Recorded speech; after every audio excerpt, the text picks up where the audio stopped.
Rowan, one reason the voice here is sinking like a stone in the polls, well, I think anyway, is that it comes when many white Australians in particular, I would suspect, are thinking, well, look, our Western heritage is being wiped out, you know, our culture's being wiped out. Here's just one example from a couple of years ago. The CSIRO has renamed the big radio telescope of the Parkes Observatory Muriyang, after one of those Aboriginal ceremonies, apparently to recognise that Aborigines were astronomers too. Now, voters might remember this telescope, of course, starring in The Dish. It's iconic. That's the comedy about how this telescope was used to track the first landing of the man on the moon. Rowan, I've got a question. What is the Aboriginal word for supernova or telescope, or any Aboriginal word that suggests, yes, there is a connection between this and the telescope? Well, you've just given the left-leaning teachers union a new project, because they will go out and find those words. Don't you worry about that.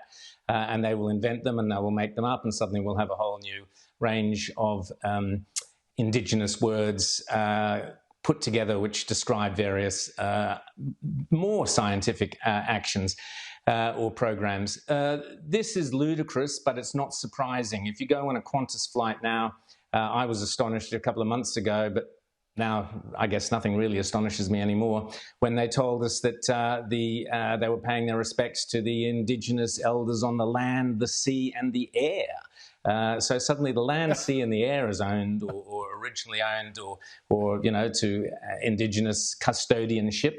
So too space now, it would appear.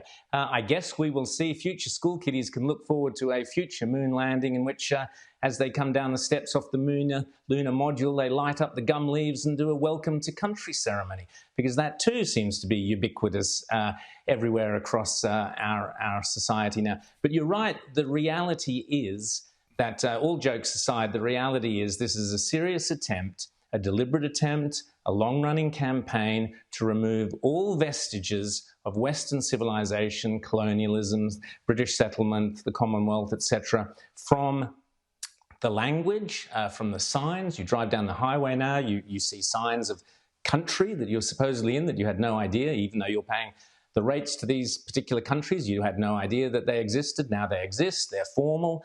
And this has two really serious consequences, Andrew.